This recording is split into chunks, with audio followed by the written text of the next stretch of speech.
यीशु ने बड़े शब्द से पुकार कर कहा, कहता है कि यीशु ने बड़े शब्द से, बड़े शब्द मतलब चिल्लाकर, वो दर्द उसके अंदर था।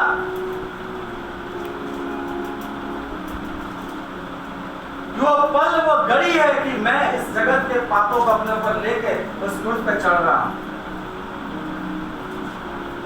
बड़े शब्द से पुकार कर कहा, हाँ, हे पिता, मैं अपनी आत्मा तेरे हाथों में सौंपता हूँ। याद रखिएगा, जब तक वो यीशु उस क्रूस पर 6 घंटा लटका रहा। अगर आमतौर से देखा जाए, जिसको इतना मार पड़ेगा, जिसको इतना घसीटा जाएगा, जिसको इतना क्रूस उठाए, वो व्यक्ति जीवित नहीं रहेगा, जिसके हाथों में कील है। इसका मतलब है कि मृत्यु और जीवन का अधिकार उसके पास था। तो जब तक अपना आत्मा नहीं सौंपा, तब तक उसकी आत्मा उसके अंदर से नहीं गया।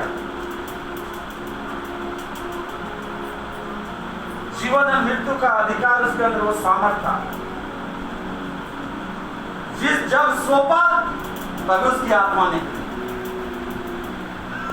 और ये यहूदी लोग का एक प्रार्थना का नियम था। जब भी वो रात को सोते थे, ये प्रार्थना करते थे, मतलब कल का दिन अगर हम उठे या ना उठे, लेकिन हे पिता, मैं अपनी आत्मा तुझे सौंपता। वे प्रार्थना कर रहा था इस बात का। प्रभु के प्रिय जन, और यहाँ पर परमेश्वर का वचन कहता है कि इस तरीके का जब वो बात बोला, मैं अपनी आत्मा, इसका मतलब एक याद रखिएगा, यीशु के पास वो अधिकार था, वो अपना जीवन को, अपना प्राण को अपनी इच्छा से छोड़ता।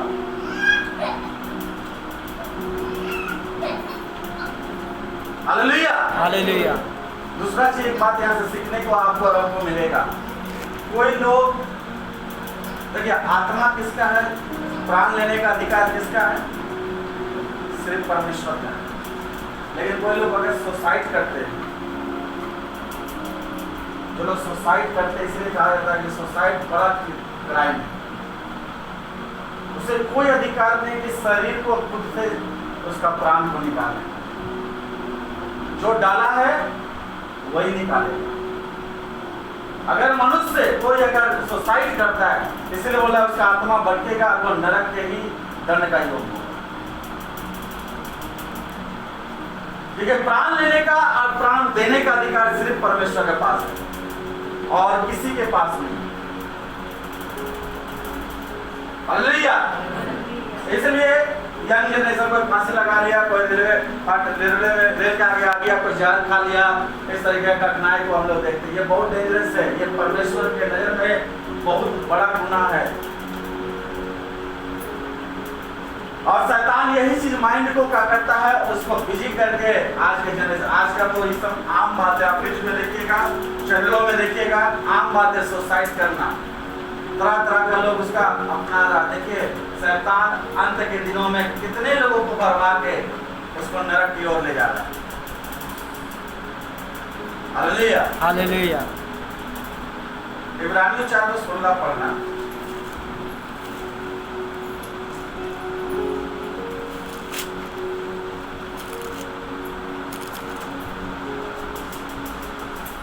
इसीलिए आओ हम अनुग्रह के सिंहासन के निकट। जब ये सारी बातें हो गया, यीशु मसीह ने कह दिया पूरा हुआ, अपनी आत्मा को सौंप दिया।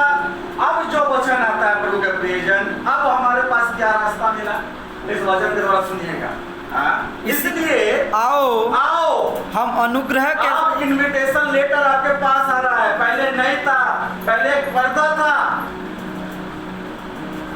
पहले एक दीवार थी। आज भी लोग उस दीवार को बना के रखे हुए हैं। कैसे? हम पाप करेंगे, आप बलि जानवर का चढ़ाएं। पाप तो हम न किया, जानवर क्या किया? तो उसको मालूम नहीं होगा कि झूठ कैसे बोला, झूठ बोलता है क्या? वो किसी का चुगली किया था, किसी का मर्डर किया था जानवर, किसी के साथ चोरी किया कर, या तो मनुष्य। वही पर्दा तो पुराने नियम में था। जो फटा यीशु मसीह के मृत्यु के बाद। मनुष्य का सामने जीवित परमेश्वर के पास जाने का अधिकार नहीं था, क्योंकि पापी हम थे और परमेश्वर पवित्र है। आज भी आप अगर पाप में है तो आप नहीं, पापी इंसान कभी भी परमेश्वर के साथ संगति नहीं कर सकते। आप वो पाप छोड़िएगा तभी आप परमेश्वर करीब आएंगे। लेकिन मनुष्य के पास ये चीज था कि देखिए उसके पास वो अधिकार नहीं था, क्योंकि अधिकार अदन की वाटिका में छीन लिया गया था आदम हव्वा के पाप के कारण। वो अधिकार तो दे दिया गया, लेकिन वो अधिकार फिर से यीशु मसीह मृत्यु के बाद दे दिया। हालेलुया। क्योंकि एक बलिदान, ओवरऑल एक बलिदान जिसका होना था, जो पवित्र होना था, परमेश्वर का डिमांड है लहू बिना छुटकारा नहीं है। अगर आप हम जातियों में जो बलिदान का प्रथा देखते हैं, जो बलि प्रथा है, वो लहू बहाना जरूरी है, लेकिन एक समय तक था, आज नहीं है। एक समय तक परमेश्वर नियम बनाया था, वो शारीरिक था। पाप करते थे, परमेश्वर उसको उस जगह में बलि के द्वारा क्या करता था, उसको क्षमा कर देता। लेकिन आज का डेट में वो चीज नहीं है। आप कितना बलिदान कर दीजिए, लेकिन आपका जीवन नहीं बदले।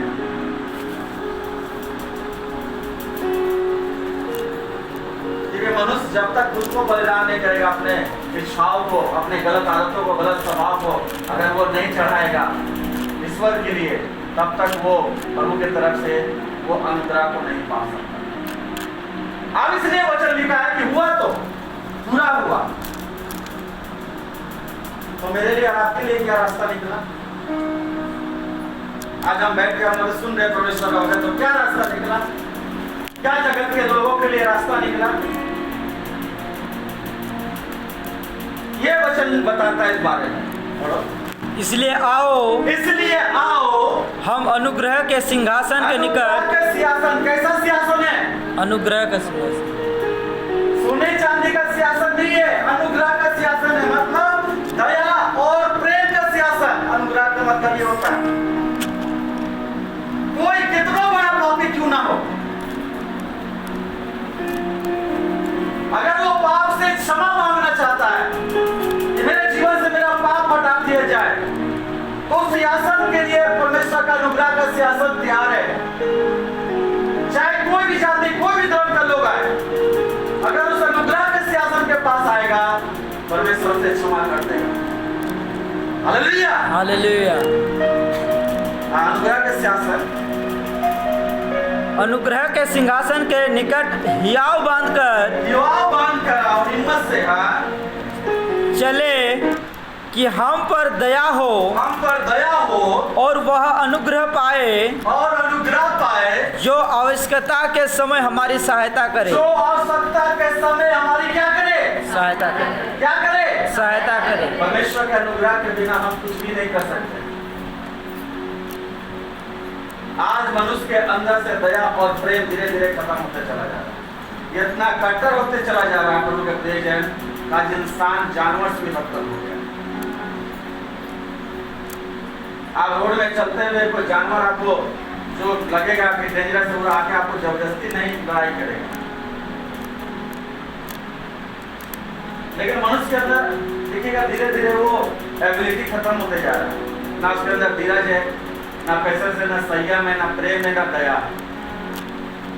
वो सिर्फ और सिर्फ आज जैसा स्वभाव में जी रहा है, सिर्फ अपने लिए सोचता है कि मेरा क्या बन रहा है, मेरे को क्या मिल रहा है, मेरा नाम कहां जा रहा है। और यही मेरा करके एक दिन उससे सब कुछ चल जाता है।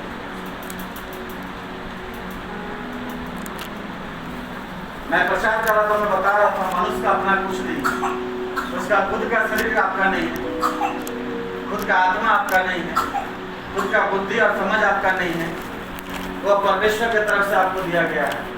लेकिन मनुष्य पृथ्वी पर जी रहा है मेरा करके, मेरा घर, मेरा जमीन, मेरा नौकरी, मेरा जायदाद किसका है? ये तो परमेश्वर का है। आपको और हमको तो रखा है किसी इतने साल तक देख रेख करने के लिए, उसमें आप आनंद उठाइए। वो आपका कहाँ है?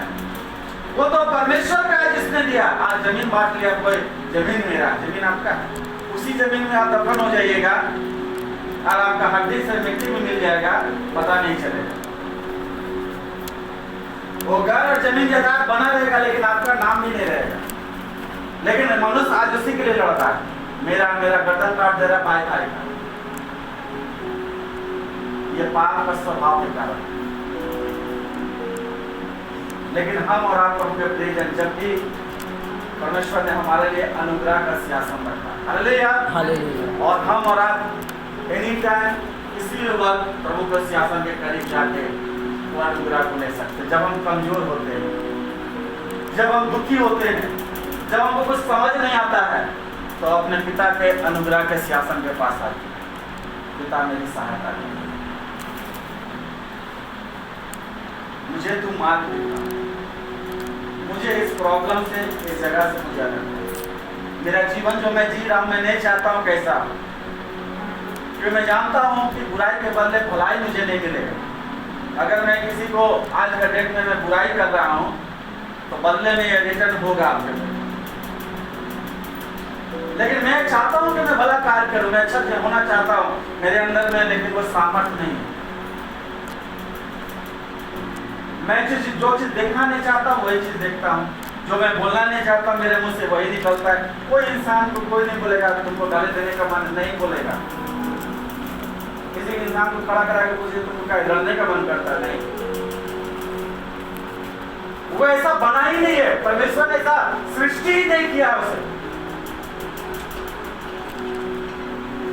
लेकिन संसार का पाप में जो पड़ा, आज वो इंसान अपने आप को भूल चुका है। आज जितना हानि किसी देश में, आजकल भारत देश में धर्म को लेकर जितना लोग मर रहे हैं ना, और किसी कारण से लोग जितना महामारी से नहीं मरा होगा ना, उतना धर्म के कारण लोग मर रहे हैं। लोगों के अंदर कोई ज्ञान नहीं, सुने सुनाए चीज में दौड़े चले जा रहे हैं। क्या ईश्वर परमेश्वर ऐसा मतलब अन्यायी है क्या? आज हम लोग उसको प्रेजेंट करते हैं किस रूप से?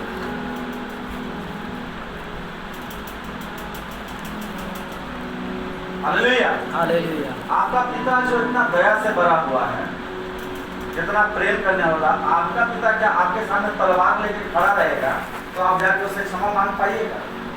आप उसे कुछ डिमांड कर पाइएगा? आप उसके बच्चे हैं, बोलिए, कर पाइएगा? आप गुस्सा में रहिएगा हाथ में तलवार या डंडा लेके, तो आपका बेटा आपके सामने कभी आ पाएगा डर से?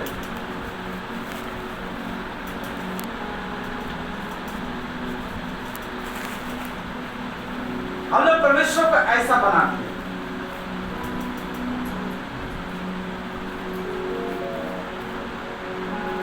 जो इतना नर्म है, इतना प्रेम करने वाला पिता है, हम उसको कैसे प्रेम करते? अपने स्वभाव से प्रभु के प्रिय, एक बात याद रखिएगा, यीशु ने अपने जीवन से पिता को प्रकट किया। कोई पिता को नहीं देख सकेगा, ना देखा है, ना देखेगा, ना आगे भी कभी होगा। लेकिन उसने, जिसने मुझे देखा उसने पिता को देखा। Hallelujah, hallelujah. जिसने मुझे देखा उसने पिता को देखा है। आप यीशु को देखिए, आपका परमेश्वर ऐसा जो आपको बना के इस पृथ्वी पर रखा। बोलता है धर्मियों के लिए नहीं, पापियों के लिए आया हूं। अच्छे लोगों को तो सब ढूंढते हैं, लेकिन जो गलत है उसको क्या होगा? सब मार दिया जाए पृथ्वी से। सब तो गलत है। पृथ्वी में कौन बोलेगा खड़ा होगा? एक आदमी भी खड़ा होकर बोल दे कि मैं बचपन से लेकर अभी तक का उम्र में मैं गलती या पाप नहीं किया, कोई नहीं, सब किया। अगर सब गलत है, सब पापी है, तो परमेश्वर का दया ही उसे बचा सकता है। हम तो न्याय कर देंगे, अरे तुम इधर मरेगा, तुम उधर जाएगा, उधर जाएगा। लेकिन पिता ऐसा नहीं है, उसने अपने अनुग्रह का सिंहासन सबके लिए बना के रखा। हालेलुया। आप उसे नहीं जानते हैं, लेकिन वो आपको जानता है कि वो बनाया है। वो भेदभाव नहीं करता है, लेकिन मनुष्य भेदभाव करके रखा है। वो आज भी हमारा एक ही पिता है, एक ही खुदावन है, एक ही परमेश्वर है, और वही चला रहा है, वही चलाएगा और वही सारे मनुष्य को देख रहा है, और वही जीवित खुदा जो आज भी हमारे और आपके बीच में बसता है। प्रभु का प्रियजन, यीशु मसीह जो इस धरती पे आया गुड फ्राइडे का दिन, आज के दिन में उसने उस सारी बातों को पूरा किया। आज हम अनुग्रह के सिंहासन के करीब, हालेलुया। आज आप किसी मनुष्य के पास नहीं जाते हैं, कोई धनवान व्यक्ति के पास नहीं जाते, कोई सोनार के पास नहीं जाते, जाइए ना हमारे पास ऐसा नहीं खाना, प्रभु के पास ही उठना टेकते हैं। वो अपने जीव परमेश्वर के पास उठना टेकते हैं, तो वो मेरे पास ये चीज करना और मेरा खुदावन सुन से पूरा करना। हालेलुया। बहुत सारे लोग चाहते हैं प्रार्थना होने के द्वारा वो चंगाई पाते हैं, बहुत सारे लोग जीवन बच जाता है। हम लोग भी उसी में से हैं। हम लोग का जीवन बचा किस कारण से?